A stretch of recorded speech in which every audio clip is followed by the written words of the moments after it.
walking alone, the streets are empty.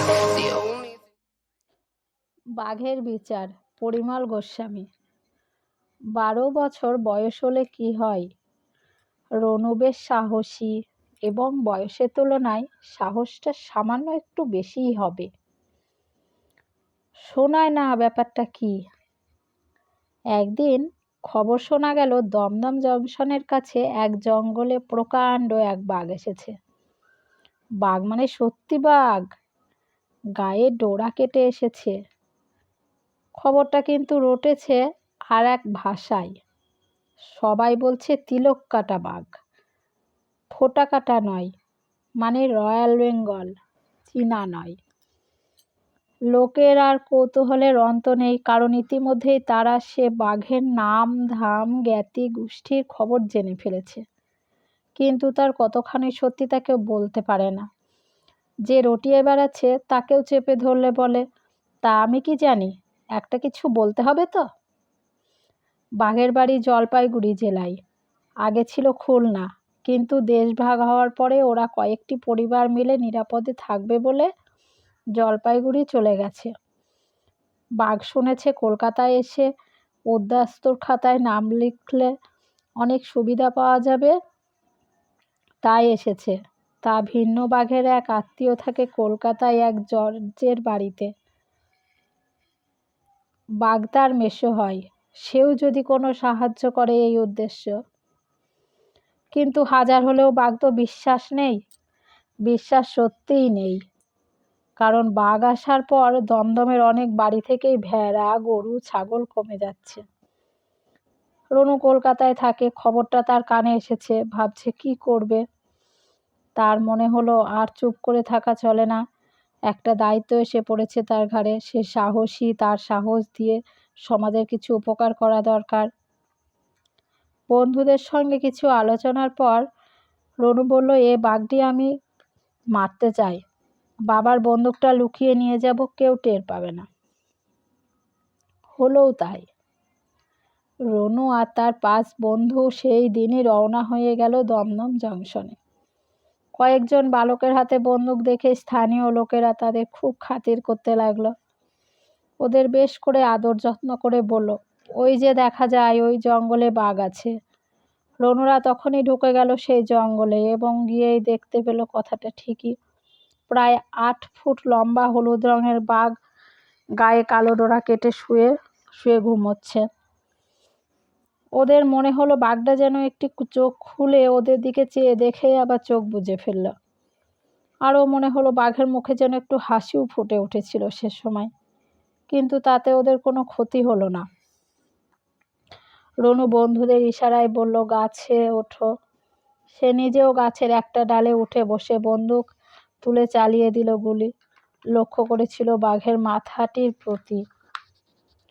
বন্দুকে খট করে একটি আওয়াজ হলো, আবার ঘোড়া টিপলো, আবার খটকা লাগলো মনে। ব্যাপার কি?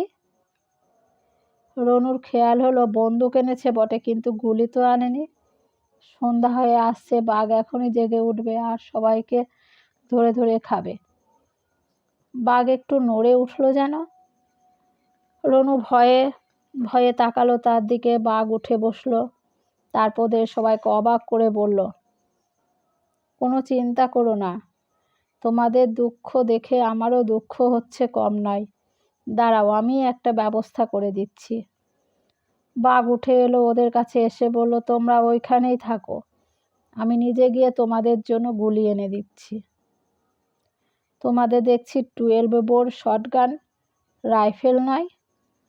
আচ্ছা, ওতেই হবে। তোমরা অপেক্ষা করো, আমি গুলি আনতে যাচ্ছি। কলকাতা যেতে আসতে আর আমার কতক্ষণ সময় লাগবে? রনু বলল, বেশ, আমরা অপেক্ষা করছি এইখানেই। বাঘ বেরিয়ে গেল জঙ্গল থেকে, কিন্তু তার ফলে যে কাণ্ড ঘটল তা খুলে বলতে গেলে 1 বছর লাগবে। ঘণ্টাখানেক সময়ের মধ্যে যে একটা গোটা লঙ্কা কাণ্ডের মতো এত ঘটনা ঘটতে পারে তা সেকালের রাম বা রাবণ কেউ কল্পনা করতে পারেনি, এমনকি বাল্মীকিও পারেনি। দিনের আলোয় শহরে পথে একটা প্রকাণ্ড ডোরা কাটা বাঘ ছুটে চলেছে। পথের দুধারে সমস্ত লোক একে একে অজ্ঞান হয়ে পড়ছে। যারা মোটর চালাচ্ছে তারা ভয়ে চোখ বুজে মোটর চালিয়ে দিচ্ছে মানুষের ঘাড়ের ওপর। সে এক লণ্ডভণ্ড কাণ্ড, দক্ষযোগ্য ব্যাপার। 5 জনকে ডেকে শোনাবার মতো নয়, শুধু কল্পনা করে বুঝে নাও। শুধু একটি খবরের মধ্যে উল্লেখযোগ্য। সে হচ্ছে বাঘ দমদম থেকে একটানা ছুটতে ছুটতে চিড়িয়াখানা পাশে রাস্তা ধরে ন্যাশনাল লাইব্রেরি পর্যন্ত গিয়েছিল এবং ভুল বুঝতে পেরে সেখান থেকে আবার ঘুরে ছুটে এসেছিল এসপ্ল্যানেডের দিকে। দমদম থেকে বেরিয়েই সে চেঁচাতে আরম্ভ করেছিল, কারণ সে জানতো রাজপথে ছুটতে হলে হর্ন বাজাতে হয়। বাঘ আর হর্ন পাবে কোথায়? তাই সে আপন কণ্ঠের ভাষাতেই ডাকতে ডাকতে ছুটেছিল এবং তার প্রত্যেকটি ডাক ছিল বাঘের ডাক।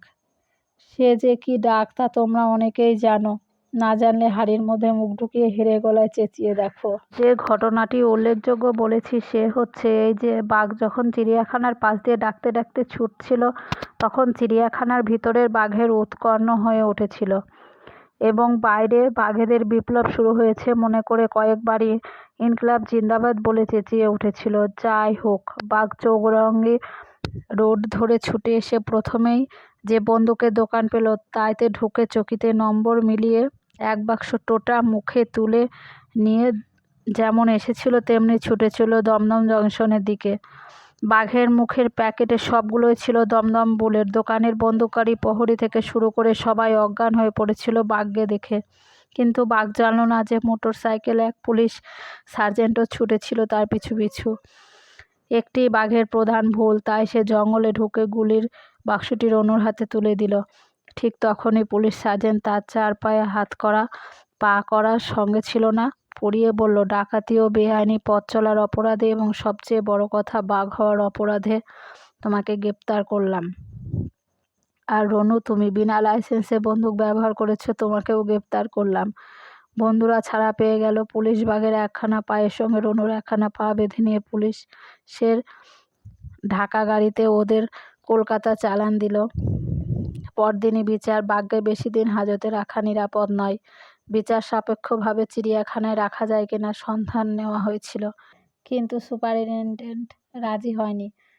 তিনি বললেন, দীর্ঘমেয়াদী জেল হলে চিড়িয়াখানায় নির্জন কারাবাসের ব্যবস্থা করে দেওয়া যেতে পারে। হাজত থেকে বাঘকে বিচারকের কাছে নিয়ে যাবার সময় বাঘ পুলিশকে বলল, জজ সাহেবের সঙ্গে আমার একটি গোপন কথা আছে, সেটি বলতে দেওয়া হোক। পুলিশ জানালো, এখন নয়, বিচারের পরে। বিচারে বাঘের 5 বছর জেল হলো। রনুর বয়স বিবেচনা করে তাকে সতর্ক করে ছেড়ে দেওয়া হলো। বাঘের প্রার্থনা এবারে মঞ্জুর হলো। সে তখন নিরাপত্তা পুলিশের প্রহরাধীনে জজ সাহেবের কানের কাছে মুখ নিয়ে ফিসফিস করে কি যেন বলল। জজ সাহেব কিছুক্ষণ চোখ বুজে চিন্তা করে বললেন, বাঘকে মুক্তি দিলাম, এবার ওকে ক্ষমা করা গেল। কিন্তু এরকম বিচার বিভ্রাটে জজের খুব নিন্দা হলো। আদালতে হাজার হাজার লোক এসেছিল, তারা অবাক হলো। সবাই বলল, কি অন্যায়, কিন্তু তাদের কোনো কথাই শোনা হলো না। জজের নির্দেশে কয়েকজনের কনস্টেবল বাঘকে নিয়ে গেল দমদম এয়ারোড্রোমে এবং সেখান থেকে বাগডোগরার টিকিট কেটে পাঠিয়ে দেওয়া হলো দেশে। বাঘ রওনা হতে জজ উঠে জনতাকে সম্বোধন করে বললেন, আপনার কিছু মনে করবেন না, শুনুন, আমার একটা অত্যন্ত প্রিয় বিড়াল আছে। তাই আমি যখন শুনলাম ওই বাঘ আমার সেই বিড়ালের দুঃসম্পর্কের মেশো হয়, তখন তাকে জেলে পাঠাতে পারলাম না। পাঠালে আমার বিড়ালটি দুঃখে মরে যেত। এই পৃথিবীতে তার ওই মেসোমশাই ভিন্ন আর কোনো আত্মীয় নেই। জজ সাহেবের ওই রকম মন খোলা কথায় সবার মন ভিজল, কিন্তু তারাও মন খুলেই বলল, ওই একই কথা।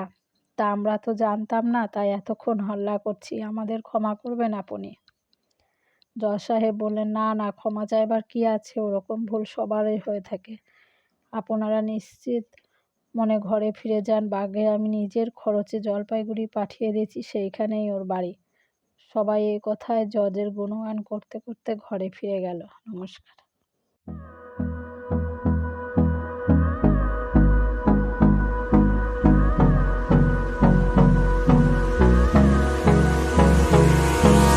Hold me close till I get up. Time is barely on our side.